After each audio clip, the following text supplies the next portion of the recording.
ভাৰতৰ যশস্বী প্ৰধানমন্ত্ৰী নৰেন্দ্ৰ মোদী ডাঙৰীয়াৰ জন্মদিন উপলক্ষে ভাৰতীয় জনতা পাৰ্টিৰ উদ্যোগত সেৱা আৰু সপ্তাহত যিটো সেৱা সমৰ্পণ কাৰ্যসূচী চলি আছে আৰু যিহেতু যোৱাকালি মাননীয় প্ৰধানমন্ত্ৰী আৰু যোৱাকালি পূজা আছিলে সেইকাৰণে আমাৰ যুৱ মৰ্চা নগাঁও জিলা সমিতিয়ে আজি আমাৰ জিলা কাৰ্যালয়ত এইটো ৰক্তদান শিবিৰ আজি অনুষ্ঠিত কৰিছে আৰু আমিও আজি আহি পেলাই অংশগ্ৰহণ কৰিলোঁ মই নিজেও আহি পেলাই তেজপুৰ দিছোঁ মই ৰক্তদান আমি নিজেও দিছোঁ আৰু বিশেষভাৱে আমি সকলোৱে গৌৰৱান্বিত যে ভাৰতীয় প্ৰধানমন্ত্ৰী নৰেন্দ্ৰ মোদী ডাঙৰীয়াই যি ধৰণে ভাৰতবৰ্ষক আগুৱাই নিছে সকলোৱে গৌৰৱ অনুভৱ কৰোঁ আৰু তেখেতৰ দীৰ্ঘায়ু কামনা কৰিছোঁ আৰু লগতে যুৱ মৰ্চাৰ এই কাৰ্যসূচী আমি সকলোৱে গম পাওঁ যে ৰক্তদান এটা হৈছে মহৎ দান এইটো ফল তেজে এগৰাকী ব্যক্তিৰ জীৱন ৰক্ষা কৰিব পাৰে এই ধৰণৰ যি মহৎ উদ্দেশ্য আগত ৰাখি এই কাৰ্যসূচী হাতত কৰিছে আমাৰ ভাৰতীয় জনতা পাৰ্টীৰ জিলা লগতে যুৱ মৰ্চাক ধন্যবাদ জনাইছোঁ। দাদা ভূপেন বৰাই মন্তব্য কৰিছে যে অসম চুক্তি কাৰ্যকৃত কৰি অসমৰ ৫ নং দফাটো শেষ কৰা হ'ল বুলি তেখেতে মন্তব্য কৰিছে। অসম চুক্তি যদি আপোনালোকে চায় যে সঁচা অৰ্থত যদি কাৰ্যকৰী কৰিছে এইখন চৰকাৰে কৰিছে মাননীয় মুখ্যমন্ত্ৰী ডক্টৰ হিমন্ত বিশ্ব শৰ্মা ডাঙৰীয়াৰ নেতৃত্বত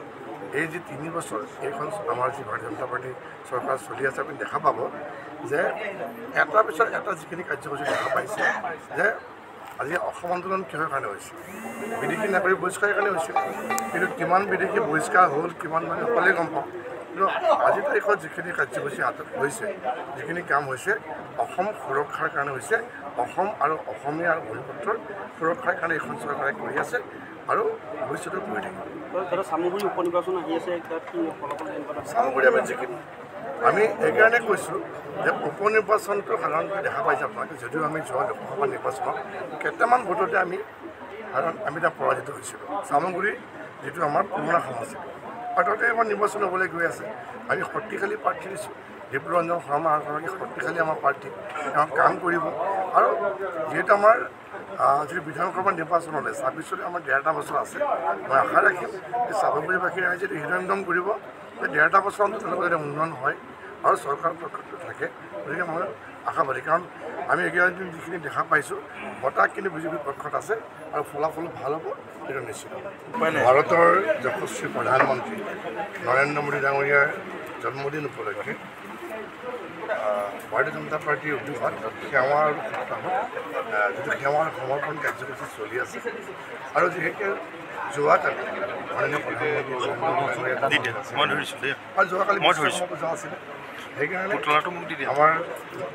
যুৱ মৰ্চা নগাঁও জিলা সমিতিয়ে আজি আমাৰ জিলা কাৰ্যালয়ত এইটো ৰক্তদান শিবিৰ আজি অনুষ্ঠিত কৰিছে আৰু আমিও আজি আহি পেলাই অংশগ্ৰহণ কৰিলোঁ মই নিজেও আহি পেলাই তেজপুৰ দিছোঁ মই ৰক্তদান আমি নিজেও দিছোঁ আৰু বিশেষভাৱে আমি সকলোৱে গৌৰৱান্বিত যে ভাৰতীয় প্ৰধানমন্ত্ৰী নৰেন্দ্ৰ মোদী ডাঙৰীয়াই যি ধৰণে ভাৰতবৰ্ষক আগুৱাই নিছে সকলোৱে গৌৰৱ অনুভৱ কৰোঁ আৰু তেখেতৰ দীৰ্ঘায়ু কামনা কৰিছোঁ আৰু লগতে যুৱ মৰ্চাৰ এই কাৰ্যসূচী আমি সকলোৱে গম পাওঁ যে ৰক্তদান এটা হৈছে মহৎ দান এইটো ফল তেজে এগৰাকী ব্যক্তিৰ জীৱন ৰক্ষা কৰিব পাৰে এই ধৰণৰ যি মহৎ উদ্দেশ্য আগত ৰাখি এই কাৰ্যসূচী হাতত কৰিছে আমাৰ ভাৰতীয় জনতা পাৰ্টীৰ জিলা লগতে যুৱ মৰ্চাক ধন্যবাদ জনাইছোঁ। দাদা ভূপেন বৰাই মন্তব্য কৰিছে যে অসম চুক্তি কাৰ্যকৃত কৰি অসমৰ ৫ নং দফাটো শেষ কৰা হ'ল বুলি তেখেতে মন্তব্য কৰিছে। অসম চুক্তি যদি আপোনালোকে চায় যে সঁচা অৰ্থত যদি কাৰ্যকৰী কৰিছে এইখন চৰকাৰে কৰিছে মাননীয় মুখ্যমন্ত্ৰী ডক্টৰ হিমন্ত বিশ্ব শৰ্মা ডাঙৰীয়াৰ নেতৃত্বত এই যি 3 বছৰ এইখন আমাৰ যি ভাৰতীয় জনতা পাৰ্টী চৰকাৰ চলি আছে আপুনি দেখা পাব যে এটাৰ পিছত এটা যিখিনি কাৰ্যসূচী দেখা পাইছে যে আজি অসম আন্দোলন কিহৰ কাৰণে হৈছে বিদেশী নাগৰিক বহিষ্কাৰৰ কাৰণে হৈছিল কিন্তু কিমান বিদেশী বহিষ্কাৰ হ'ল কিমান মানে সকলোৱে গম পাওঁ কিন্তু আজিৰ তাৰিখত যিখিনি কাৰ্যসূচী হাতত হৈছে যিখিনি কাম হৈছে অসম সুৰক্ষাৰ কাৰণে হৈছে অসম আৰু অসমীয়া আৰু ভূমিপুত্ৰৰ সুৰক্ষাৰ কাৰণে এইখন চৰকাৰে কৰি আছে আৰু ভৱিষ্যতে কৰি থাকিব। চামগুৰি উপ নিৰ্বাচন আহি আছে চামগুৰি আমি যিখিনি আমি এইকাৰণে কৈছোঁ যে উপ নিৰ্বাচনটো সাধাৰণতে দেখা পাইছে আপোনালোকে যদিও আমি যোৱা লোকসভা নিৰ্বাচনত কেইটামান ভোটতে আমি তাত পৰাজিত হৈছিলোঁ চামগুৰি যিটো আমাৰ পুৰণা সমষ্টি পাততে আমাৰ নিৰ্বাচন হ'বলৈ গৈ আছে আমি শক্তিশালী প্ৰাৰ্থী দিছোঁ দীপৰঞ্জন শৰ্মা এগৰাকী শক্তিশালী আমাৰ প্ৰাৰ্থী তেওঁ কাম কৰিব আৰু যিহেতু আমাৰ যদি বিধানসভা নিৰ্বাচন হ'লে 26 আমাৰ 1.5 বছৰ আছে মই আশা ৰাখিম যে চাবগুৰিবাসী ৰাইজে হৃদয়ংগম কৰিব যে 1.5 বছৰ অন্তত তেওঁলোকৰ যাতে উন্নয়ন হয় আৰু চৰকাৰৰ পক্ষত থাকে গতিকে মই আশাবাদী কাৰণ আমি এইকেইদিন যিখিনি দেখা পাইছোঁ বতাহ কিন্তু বিজেপিৰ পক্ষত আছে আৰু ফলাফল ভাল হ'ব এইটো নিশ্চিত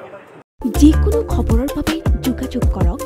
7099017330 অথবা 7099017390 নম্বৰত।